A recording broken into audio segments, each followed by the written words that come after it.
الحمد لله نحمده ونستعينه ونستغفره ونعوذ بالله من شرور أنفسنا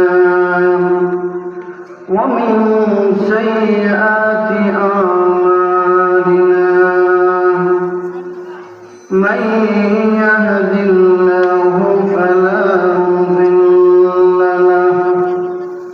ومن يضلله فلا هادي له ونشهد أن لا إله إلا الله وحده لا شريك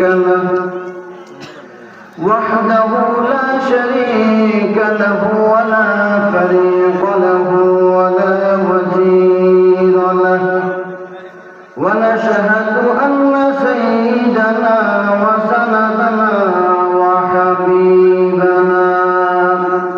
وطبيبنا وطبيب قلوبنا محمدا عبده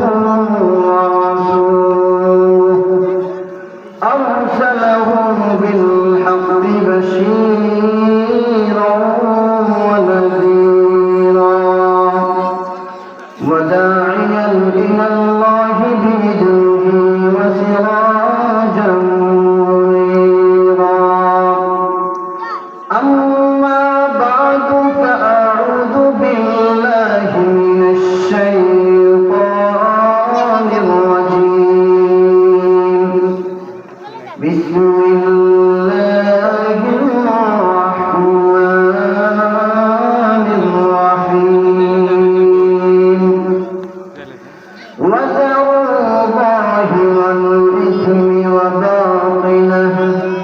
إن الذين يكسبون الإثم سيجزون بما كانوا يقترفون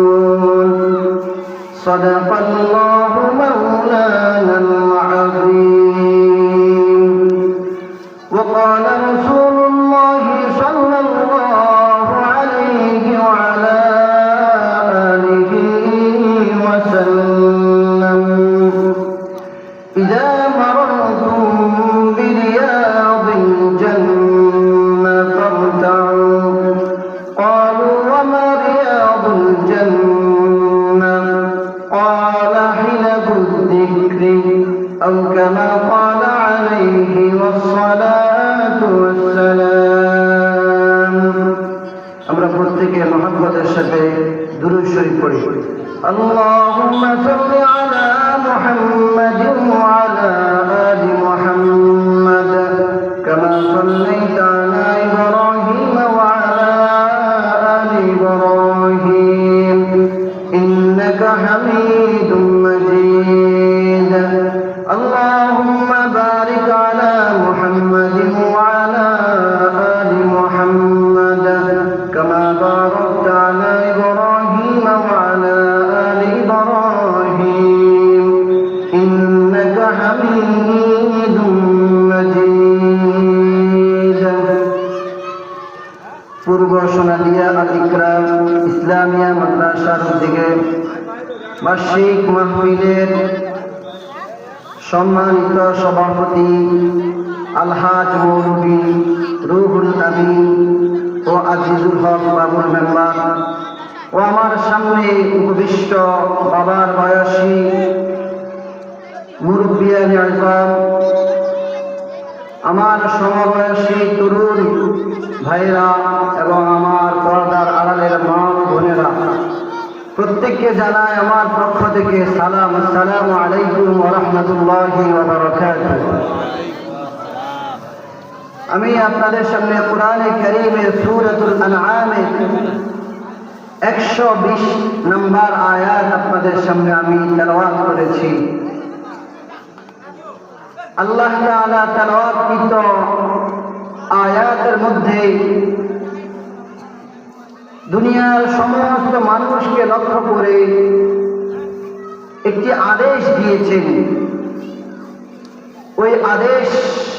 হলো গুনাহ সম্পর্কে। তো আজকে আমার আলোচ্য বিষয় হলো গুনাহ সম্পর্কে। আলোচ্য বিষয় শুরু করার আগেই আমরা যে দোকানে পাটে না গিয়ে এই যে মাহফিলে আমরা আসলাম, আমাদের মতো অনেক মানুষ তো এখনো রাস্তাঘাটে দোকানে পাটে বিভিন্ন জায়গায় অবস্থান করতেছে, কিন্তু আমরা এই শীতের মৌসুমে আমরা গাছের উপর বসে আছি। এই যে আমরা কোরবানি করতেছি, এই কোরবানির কোনো ফজিলত আছে কিনা, এই যে আমরা বসছি আমাদের কোনো মূল্য আছে কিনা। বিশ্বনবী মুহাম্মদ রাসূলুল্লাহ সাল্লাল্লাহু আলাইহি ওয়াসাল্লাম হাদিস শরীফের ভিতরে বলে, যখন তোমরা জান্নাতের বাগানের পাশ দিয়ে যখন তোমরা অতিক্রম করবে, রাসূল বলে ওই জান্নাতের বাগানের মধ্যে অল্প কিছুক্ষণ তোমরা বিচরণ করবে। সেখানে সাহাবায়ে কেরাম জিজ্ঞেস করলেন, ইয়া রাসূলুল্লাহ, জান্নাতের বাগান বলতে কোন জিনিস বুঝাইছেন আপনি? রাসূল সাল্লাল্লাহু আলাইহি ওয়াসাল্লাম বলেন, হিলাতুল যিকরি, পৃথিবীর ওই সমস্ত স্থান, ওই সমস্ত জায়গা, যেই সমস্ত স্থানে